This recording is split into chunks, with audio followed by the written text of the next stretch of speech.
national reckoning with sexual assault brings allegations of misconduct to the forefront. And while much of the attention is directed at Hollywood, victims of sexual abuse can also be found behind the walls of the Montana Women's Prison. National statistics with the Bureau of Justice show thousands of female inmates are sexually abused by correctional officers every year.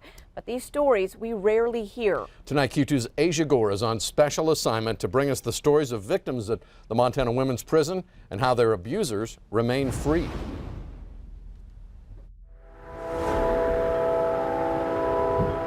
I had gone through a divorce that was very messy, and I turned to drugs and alcohol. When Chanda Klein was convicted of forgery and drug possession in 1999, she knew she would pay for her crimes with her freedom. She did not expect to pay with her body. He had me upstairs above the gym in the boiler room when I just didn't want it. He grabbed my boobs and was pulling on them hard. And then he wanted to get into my pants, and I was saying no, and he was pulling them down, and I was pulling them back up.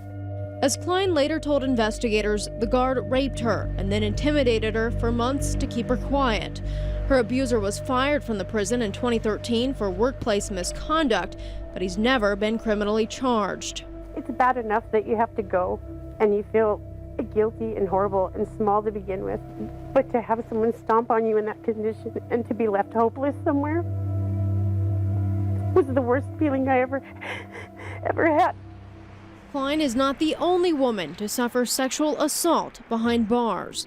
Documents filed with the Montana Public Safety Officer Standards and Training Department detail allegations against 4 detention officers in as many years. Officer John Goodnight surrendered his certificate in 2016 after he allegedly exchanged romantic letters with an inmate. Officer Michael Mansfield fired in 2016 after 14 years at the prison. An investigation revealed evidence of sexual harassment against inmates and female staff. He allegedly offered a $100 finder's fee to any staff or inmate who could find him a girlfriend. Gallatin County marriage records show Mansfield married a parolee who returned to prison under his watch. Officer Manuel Zuniga lost his certificate in 2017 after 12 years on the job.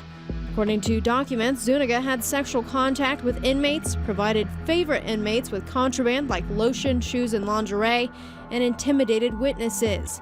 After Zuniga was fired from the prison, he went on to serve on the Canyon Creek School Board. Officer John Koenig lost his certificate after alleged sexual contact with a parolee, along with favoring and flirting with other inmates. And the Department of Correction confirms employment of a staff member named Norman Ritchie was terminated in 2002, 1 year after he was hired. Marriage records in Yellowstone County show he too married an inmate while she was locked up. The Montana Department of Corrections declined to comment on any of these recent cases, saying they still could result in criminal charges. But Yellowstone County Attorney Scott Twito tells me his office hasn't received any criminal complaints against staff at the women's prison in at least 5 years. Garrity rights protect officers who disclose information about a fireable offense from criminal prosecution, but it does not protect them from civil action like revocation of a law enforcement certificate. I think it's one of the most serious things that could happen to a public safety officer. Perry Johnson's office not only certifies officers to work in Montana, but also investigates allegations of misconduct. Currently, I can tell you that we have 70 open allegations that we're looking at. His office has just one investigator for the entire state who reviews evidence and conducts interviews with the officer and his or her accusers. There's no secrets. We're not hiding the ball from anybody. The bottom line is it's got to be fair for everybody that's involved. If Johnson's office revokes the officer's certificate, that officer can no longer work in Montana. But Johnson says that's only been the case since 2014, and the code passed that year is not retroactive. So if you were revoked as a public safety communicator, you could be a detention officer. Marilyn Hamill, a retired guard at MWP, recalls several instances of sexual misconduct. He did a lot more than he should have. And the girls used to make comments about, well, he's not happy at home. And I go, that's his problem, not yours. Hamill believes inmates sometimes initiated sexual relationships with staff. It's kind of like a 16-year-old. Legally, they cannot give consent to have sex. So 16-year-olds and younger can't give consent either. Inmates are the same. Ginny Hansen, the newly hired warden, says the prison is committed to following all 52 standards of the Prison Rape Elimination Act. We're the first facility in the state of Montana that has passed 2 pre-audits.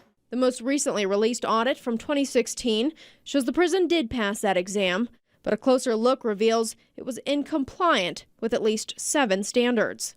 One incompliant standard is protection against retaliation for inmates and staff who report sexual misconduct, an issue that Klein says kept her quiet until her release. It was just something I had to do to survive.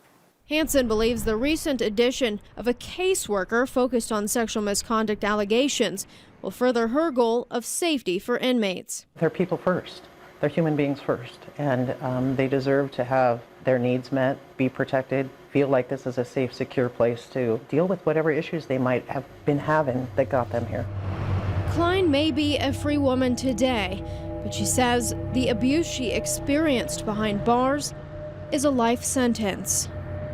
Asia Gore, MTN News, Billings. All right, thanks so much, Asia. Klein, along with several other women, have filed lawsuits against officers and the Department of Corrections. Oftentimes, the terms of any settlement include a non-disclosure agreement. Extreme caution tonight.